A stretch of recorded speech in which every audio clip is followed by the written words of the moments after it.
mulheres da Bíblia. Nosso conteúdo, hoje a gente faz uma introdução sobre o tema. Na semana que vem falamos sobre as grandes mulheres da Bíblia, mas a gente também vai estudar sobre as mulheres dos tempos bíblicos e terminando com a mulher no contexto espiritual. É interessante, né? Quando a gente pensa nas mulheres da Bíblia, a gente sempre pensa nas mesmas. Por exemplo, Esther. Quem mais? Miriam. Débora. Né? Quem mais? Ruth. Quem? Joquebede. Bem. Noemi. Quem mais? Pergunto para vocês, qual que é o nome das duas parteiras que recebeu a ordem de Faraó para matar as crianças, os meninos recém-nascidos? E aí, Marquinhos? A Bíblia fala o nome delas, mas você vê que a gente não lembra o nome delas, né? Na verdade, né? Se eu não estou enganado, Davi teve 7 esposas. A gente consegue lembrar o nome das 7? Né? Mical e Abigail. As outras 5, né? Elas estão lá, né? O Marquinhos sabe, mas... Né? Mas olha só que interessante, vocês citaram, né, alguns exemplos de nomes de mulheres, mas não falaram da primeira. Maria. Eva.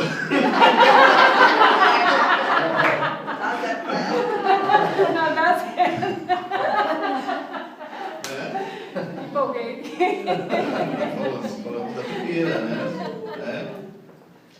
Falamos de Eva. Eva também está lá. A gente tem Maria, né? Mas tem outras mulheres na Bíblia e a gente vai falar disso um pouquinho, né? Bem, muitos aspectos a gente consegue estudar a respeito das mulheres. Alguns bastante curiosos, diferente do que muita gente pensa, que a mulher não tinha voz, que ela não tinha vez. Não é bem assim. Parece que a mulher não era oprimida como facilmente a gente consegue imaginar, né? Tem alguns aspectos bastante interessantes, né, do estudo a respeito de mulheres. Tem alguns polêmicos que a gente vai ver.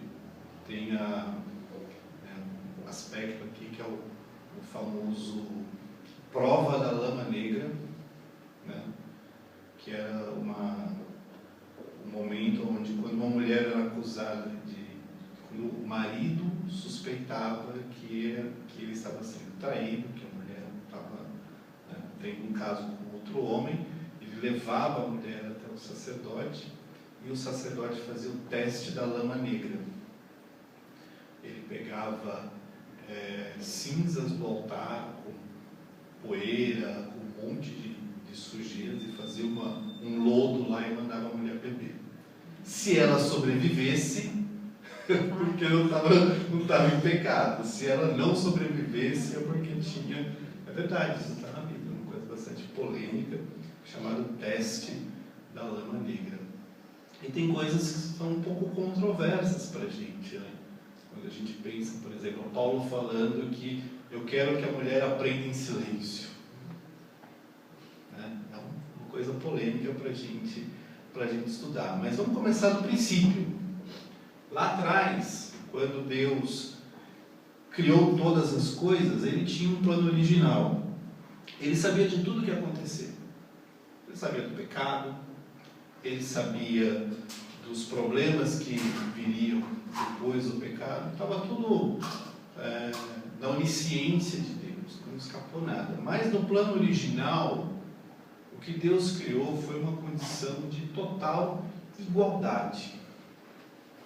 Isso é muito interessante, por quê? Porque Ele não criou ninguém mais importante, Ele não criou ninguém com mais direitos, não criou ninguém com mais valor. Tanto o homem quanto a mulher estavam debaixo das mesmas condições, dos mesmos direitos e dos mesmos deveres. E olha só esse texto que está aqui, de Gênesis capítulo 1, versículo 27, 28 e 29. Assim, Deus criou o ser humano, à sua imagem, a imagem de Deus o criou, homem e mulher os criou. E se você observar daqui para frente, você vai ver que tudo que Deus faz dirigindo-se, né, ao casal, ele faz sempre no plural. Você vê, primeiro, Deus os abençoou. Então Deus não abençoou o homem e por tabela foi a mulher. Ele colocou a bênção nos dois. Sejam fecundos, os dois. Multipliquem-se, os dois. Encham a terra, os dois. Sujeitem a terra. Tenham domínio. Então o domínio não era só para o homem dominar e a mulher ficar ali de plano B. Tenham domínio sobre os peixes do mar, sobre as aves dos céus, sobre todo animal que rasteja pela terra. E Deus disse ainda: eis que tenho dado todas as ervas que dão semente e se acham na superfície de toda a terra, de todas as árvores em que há fruto e que dê semente. Isso servirá de alimento para vocês. Então, tudo aquilo que Deus deu, Ele deu para os dois. Não deu para o homem e aí por tabela a mulher recebeu. Não. Os deveres que Deus esperava daquele casal, Ele esperava tanto para o homem quanto para a mulher. A bênção caiu para os dois, tanto para o homem quanto para a mulher. Né? Então, a percepção que as pessoas têm de que a mulher ela é um ser de segunda categoria é uma percepção completamente equivocada. Completamente equivocada. Porque desde a origem, desde quando Deus criou todas as coisas, Ele criou ambos em condição de igualdade, com os mesmos direitos, com os mesmos deveres, com as mesmas condições. E isso a gente consegue ver, inclusive, na forma em que Deus criou a mulher. Olha só que interessante, né? Primeiro, não foi o homem que criou a mulher. Quem criou a mulher foi Deus. Certo, Marquinhos? O homem e a mulher são criações de Deus do mesmo jeito. Olha só que interessante, ambos foram formados a partir das mãos criadoras de Deus. Assim como Deus formou o homem do pó da terra, Ele formou a mulher, né, a partir de uma costela do homem. Mas isso não quer dizer que é uma criação distinta, porque tanto um quanto o outro foi criado a partir das mãos do Senhor. Os outros seres, eles eram criados a partir de uma ordem de Deus. Então Deus disse: haja luz, houve luz. No caso do homem e também no caso da mulher, as mãos criadoras do Senhor entraram em ação para produzir, para formar tanto o homem quanto a mulher. E em terceiro lugar, eles vieram da mesma fonte. Eu acho interessante isso, porque Deus pegou do pó da terra e fez o homem. Ele não foi lá e voltou no pó da terra e fez uma mulher. Porque você poderia dizer assim: fez de outro material. Não fez da mesma fonte, não fez do mesmo produto bruto, básico. Pegou outro tipo de pó, outro tipo de terra, outro tipo. Mas quando ele tira da costela, ele está pegando exatamente da mesma fonte. É como, por exemplo, você tem uma cadeira. Se você tirar qualquer peça dessa cadeira e fizer um outro, você está usando a mesma árvore. Por quê? É derivado do mesmo lugar. Então, essa criação de Deus mostra que Deus teve todo o cuidado de manter as coisas dentro desta igualdade, dentro deste equilíbrio que ele quis estabelecer. Só que tem um detalhe. Para fazer a mulher, Deus precisou, né, colocar no corpo da mulher alguns aperfeiçoamentos. Porque no caso da mulher, ela teria a capacidade de gerar vida. Uma coisa que não tem o homem. Certo, Marquinhos? Por exemplo, o homem tem o cromossomo X e Y. Certo? Certo? E a mulher? Só tem o X. Então você vê que Deus, o que ele fez? Ele pegou o corpo do homem com uma característica e aperfeiçoou esse corpo na mulher para que ela pudesse ter as características necessárias para gerar a vida. E tudo isso também é interessante porque o padrão de Deus é um padrão onde ele fez uma escolha. Ele escolheu a mulher para isso. Porque vamos imaginar que a geração fosse aleatória. Ora um homem que engravida, ora a mulher engravida. Né? Ia depender assim do cara e coroa. Você poderia dizer assim, bem, né? Não tem... Mas no caso da mulher, Deus fez todas as adaptações necessárias para que a mulher tivesse esta capacidade, algo que ele não deu para o homem. Não deu isso para o homem. Colocou isso como um aperfeiçoamento, uma melhoria, digamos assim, no corpo da mulher. Só que quando Deus fez a mulher, ele fez com um propósito de ser uma auxiliadora que fosse idônea. Então olha só que interessante, Deus não criou a mulher para ser escrava do homem, nem criou a mulher para ser serva dele, mas para ser auxiliadora idônea. E idôneo quer dizer, e tirando do dicionário, alguém que tem capacidade, conhecimento, competência para realizar bem alguma coisa. Idôneo é alguém apto, capaz e competente. Então, quando Deus criou a mulher tem o papel de ser auxiliadora, de estar ali para ajudar. E é interessante, porque na criação, como Deus fez, ele plantou o jardim e colocou o homem lá dentro. Aí um dia, Marquinhos, Deus olhou e falou assim, esse jardim está uma bagunça com esse homem aqui, meu. Vamos criar uma mulher, porque senão a gente vai ter que fazer outro jardim daqui a pouco, né? Vai estragar tudo.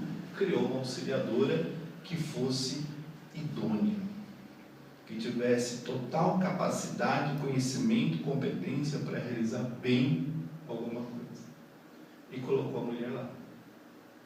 E é interessante porque, como auxiliadora, a mulher, ela tinha liberdade e autonomia.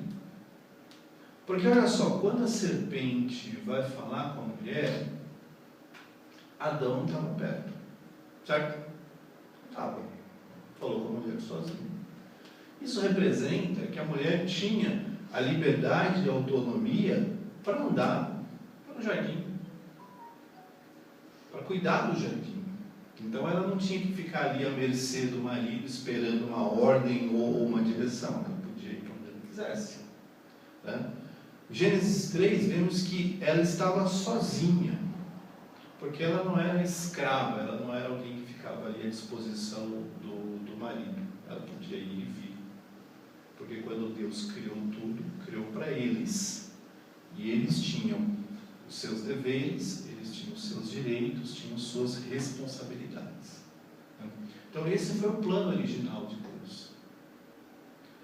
Dois seres criados por Ele, com responsabilidades, com direitos e com deveres, e que deveriam cuidar da criação de Deus, sujeitando e dominando sobre tudo. Os dois. Porque como a gente viu lá em Gênesis, no capítulo 1, os versículos 26, 27 e 28, a direção de Deus é tanto para o homem quanto para a mulher. Então, esse é o plano original. Então sempre foi de ter um do lado do outro. O homem ao lado da mulher, ambos cumprindo o papel no qual Deus designou para eles. E a pergunta é, o que deu errado? Se esse era o plano original, se Deus criou, teve todo o cuidado de deixar o casal responsável, a mulher auxiliadora, então ela não era inferior, ela tinha exatamente as mesmas capacidades, tinha exatamente as mesmas condições, os mesmos direitos, os mesmos deveres. O que foi que deu errado, Marquinhos? O pecado foi que deu errado. Porque olha só, Gênesis 3, 15 e 16, a gente vê as consequências que o pecado produziu, aqui especificamente falando sobre a mulher. Gênesis 3,15: porém inimizade entre você a serpente, o diabo, e a mulher. Então, a inimizade aqui não é entre o casal, não era propósito de Deus, já que vocês se atrapalharam com as coisas, agora vocês vão viver em pé de guerra, um vai querer feijoada, o outro vai querer salada, e ninguém vai se entender, e vai ser aquela confusão. Não, a inimizade não era entre o casal, entre o homem e a mulher, mas entre a serpente e a mulher, entre a sua descendência e o seu descendente. Esse lhe ferirá a cabeça e você lhe ferirá o calcanhar. Deus falando com a serpente. E a mulher, ele disse: aumentarei muito os seus sofrimentos na gravidez, com dor você dará à luz a filhos, o seu desejo será para o seu marido e ele a governará. Então, o pecado trouxe estas consequências. Então, o que deu errado é que tanto o homem quanto a mulher permitiram que o pecado entrasse naquela relação. Por mais que Deus soubesse que tudo aquilo ia acontecer, porque Ele é onisciente, por ser justo, Ele entregou tanto o homem quanto a mulher às consequências do ato que eles cometeram. Isso é muito sério, porque o que significa? Que, em primeiro lugar, as relações que Deus esperava que existissem entre o homem e a mulher mudaram radicalmente. A gente vê coisas que Ele não tinha dito antes, que era o homem governar a mulher. Ele não falou para fazer isso. Falou, Marquinhos? Até onde a gente leu, não. Então, aquilo que era para o homem e a mulher dominar, a partir de agora a gente vê que essa relação mudou. E olha só, essa inimizade, gente, presta atenção, porque isso parece absurdo, mas é verdade. Todo tipo de hostilidade que existe contra a mulher tem uma origem diabólica. Porque tem inimizade entre a serpente e a mulher. Consequência do pecado, mas tem origem diabólica. Então, todas as tentativas ao longo da história da humanidade de fazer a mulher um cidadão de segunda categoria tem origem diabólica. Porque, como a gente viu aqui, porém inimizade entre você e a mulher. Deus falando com a serpente. Então, isso é muito sério, porque toda manifestação, feminicídio, o próprio machismo, e outros comportamentos hostis à mulher são diabólicos. Tem uma origem diabólica e precisa ser denunciado e eliminado da nossa vida. Outra consequência que a gente vê é que até então a mulher não tinha engravidado. É importante que a gente saiba, no Jardim do Éden era só Eva cuidando daquilo que Deus tinha dado para ela, Adão cuidando daquilo que Deus tinha dado para ele, E a partir do momento que eles pecaram, Deus avisou: olha, agora você, mulher, vai ter sofrimento na gravidez. Então, enjoa, o pé incha. O que mais? O que mais, Marquinhos? Sei que você não engravidou, mas... Mas todos os sofrimentos, todo o mal-estar que acontece na gravidez foi uma consequência disso. E as dores de parto. Outra coisa que a gente viu é o desejo será para o marido. Porque a partir do momento que mudou essas relações, o desejo da mulher entrou em conflito com ela mesma. Porque se antes ela tinha toda a autonomia, tinha toda a liberdade, agora ela tinha que fazer escolhas entre continuar com a sua liberdade, com a sua autonomia, ou agradar o marido. Olha só que conflito, né? Sabendo que o marido passou a governar a mulher. Então, a consequência do pecado para essa relação é muito séria, porque provocou toda uma mudança na vida da humanidade. Nada disso era plano de Deus, mas como Ele é onisciente e sabia que essas coisas iam acontecer, então tudo ficou debaixo da vontade dele. Ele permitiu que isso acontecesse. Porém, Cristo desfez esta condição. Olha esses versículos, que maravilhoso. Romanos 6,6. Sabendo isto, que a nossa velha natureza foi crucificada com Ele, Cristo, para que o corpo do pecado seja destruído e não sejamos mais escravos do pecado. Então o fato é que o sacrifício de Cristo na cruz restaurou para Deus a condição original em que o homem e a mulher deveriam viver. Olha só que coisa. Porque a partir de agora, nós não somos mais escravos do pecado. Então, nós não precisamos mais entrar dentro deste contexto. Porque este contexto aqui não rege mais a nossa vida. Agora, com Cristo, o corpo do pecado foi destruído e nós não somos mais escravos do pecado. Então não precisamos mais andar debaixo das sentenças que o pecado impôs sobre a humanidade. Cristo mudou isso. E a igreja de Cristo, ela tem que promover a forma de relação entre homem e mulher exatamente de acordo com o padrão original de Deus.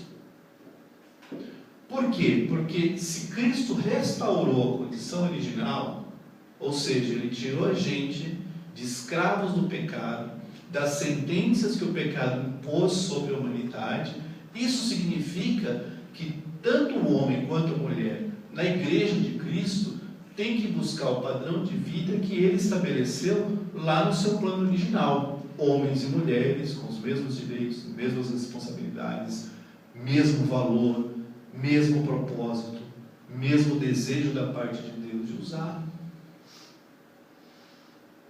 E quando a gente não observa esse propósito de Deus e traz para dentro do relacionamento os hábitos que o pecado trouxe para a humanidade, a gente está fora desse desejo de Deus. Então, quando ainda há machismo, quando ainda a mulher, mesmo dentro da igreja, é tratada como uma pessoa de segunda linha, está fora do propósito de Deus. E isso é muito sério, porque, infelizmente, ainda é o que acontece. O homem, principalmente, tem heranças culturais, espirituais aí de séculos que ainda levam a mulher para a mesma relação de queda do Jardim do Éden. como homens de Deus, a gente tem que prestar muita atenção nisso. Porque as mulheres de Deus, elas são tão de Deus quanto os homens.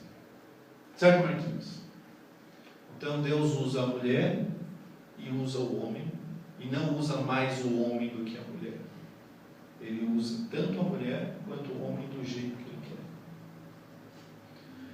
A mulher é tão importante nesse papel que Deus estabeleceu para ser tratada como um cidadão de segunda categoria. Então a gente precisa eliminar esse tipo de coisa. E onde que está a diferença? Quando Cristo orou ao Pai, ele disse o seguinte: Pai, eu peço para que eles sejam um, ou para que eles estejam unidos, assim como eu e tu somos um. Então, o que Cristo queria naquela oração é que existisse harmonia, que existisse comunhão, e que todos percebessem que todos são corpo. Tanto é verdade que quando o apóstolo Paulo fala o seguinte: olha, a mão não é mais importante que o pé.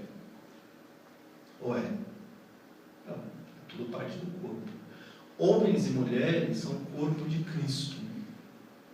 Não tem parte mais importante, não tem parte mais responsável, não tem parte mais sensível, não tem nada disso. O que tem é o corpo que precisa funcionar em função do cabeça. E quem é o cabeça? Cristo. Ele é o cabeça do corpo. Ele é o cabeça da igreja. E os homens da igreja têm que ser porta-vozes desse propósito original aqui.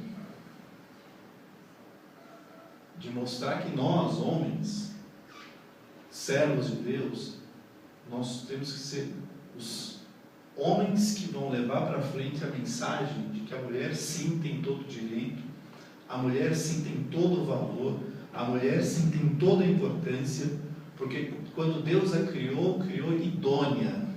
E idônea é plenamente capaz de fazer bem qualquer coisa que ela queira fazer. Porque é auxiliador idôneo. A palavra idônea não foi eu que coloquei. Está lá na Bíblia. E a definição de idônea mostra exatamente que a mulher é completamente capacitada para fazer bem tudo aquilo que ela quer que faça. Se ela quiser fazer, ela vai fazer bem. E nós temos que promover isso e olhar para as esposas, e olhar para as filhas, e olhar para as mulheres como Deus olha, como Deus observa, como Ele planejou. Amém? O ponto é que tem algumas coisas que são polêmicas. Por exemplo, você lê na Bíblia que o marido é o cabeça da mulher. Aí você imagina, bem, e agora? E agora, Marquinhos? E agora, né? Até agora eu tinha entendido tudo certo, mas eu tenho que ser o cabeça, como que fica, né? Ou então você vê em outra passagem, né, o apóstolo Paulo falando que a mulher tem que aprender em silêncio. E agora, Marquinhos? Essa questão, né? Ou você vê em outra passagem, também o apóstolo Paulo falando que a mulher não pode exercer autoridade. E agora, Marquinhos? Né? A mulher não pode exercer autoridade. Então, essas questões a gente vai discutir, mas não hoje. Então, fica para a próxima semana. Dúvidas? Então, foi uma introdução, e uma introdução um pouco provocativa, porque é completamente bíblico isso que a gente está vendo.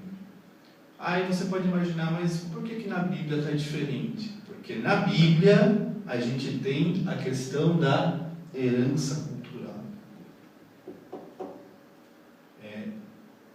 E também da herança espiritual.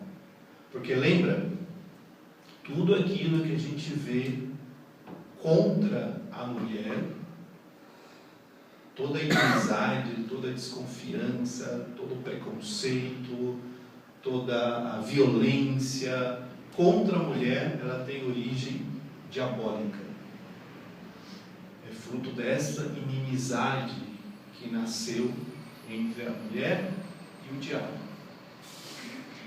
E como o homem estava sujeito ao pecado, o diabo aproveitava para plantar no coração do homem essa inimizade.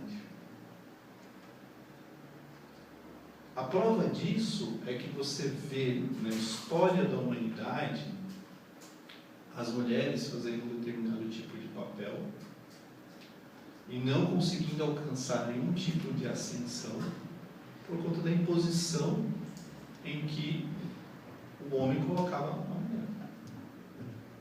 Mas isto é diabólico, isso é espiritual. E nós, como servos de Deus, a gente tem que quebrar as heranças culturais e espirituais que forçam a mulher a viver numa condição inferior. Por quê? Porque, como a gente viu, Cristo destruiu isso. E se Ele destruiu, a gente não pode continuar alimentando. A gente não pode continuar promovendo, a gente não pode continuar sustentando esse modelo diabólico que fez da mulher um cidadão de segunda linha. Certo, Marquinhos? Próxima aula, então a gente continua, né? E aí a gente vai falar, então, antes de entrar nesses temas polêmicos, das grandes mulheres da Bíblia. E eu vou dar um spoiler aqui para você. Tem mais de 125 mulheres citadas nominalmente na Bíblia. A gente só pensa em Esther, Ruth, Débora, Maria. Mas olha só, vou passar rapidinho aqui que a gente ainda tem tempo. Olha só, essas são as mulheres com letra A. Abigail, Ada, mulheres com a letra B, né? Bila, quem foi Bila? Parteira? Não foi a parteira, foi uma das escravas, foi uma das servas das filhas de Labão, né? Berenice, quem foi Berenice? Quem disse Berenice? Olha só com a letra C, Cláudia. Uma mulher na Bíblia chamada Cláudia. Tem Dalila, mas tem Dorcas,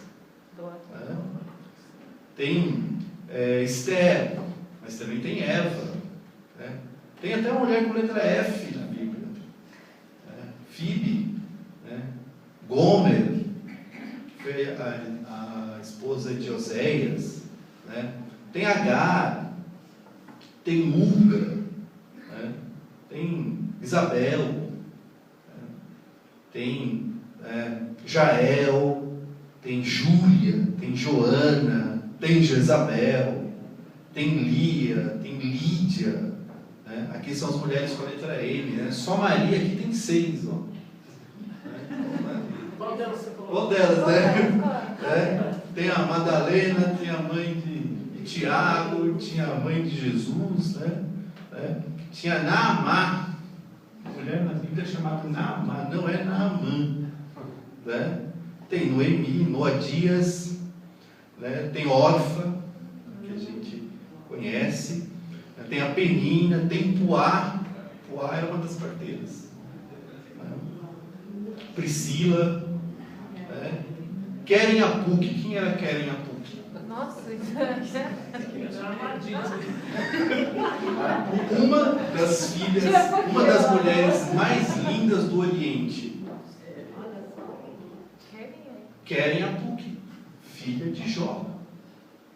Lembra quando Jó foi restaurado?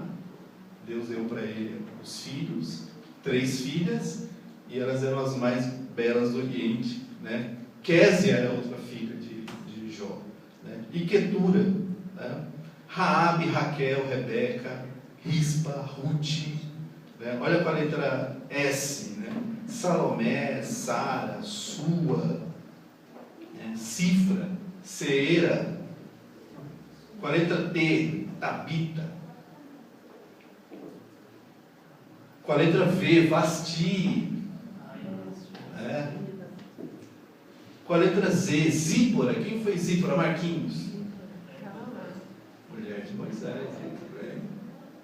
Então, da letra A até a letra Z, grandes mulheres que a gente vai falar na semana que vem. A gente vai ter um tempo, não vai dar para falar de todas as 125, obviamente, mas a gente vai falar de muitas delas e de como elas foram importantíssimas para o plano de Deus. Amém? Gente, Deus abençoe vocês. Então, semana que vem a gente continua.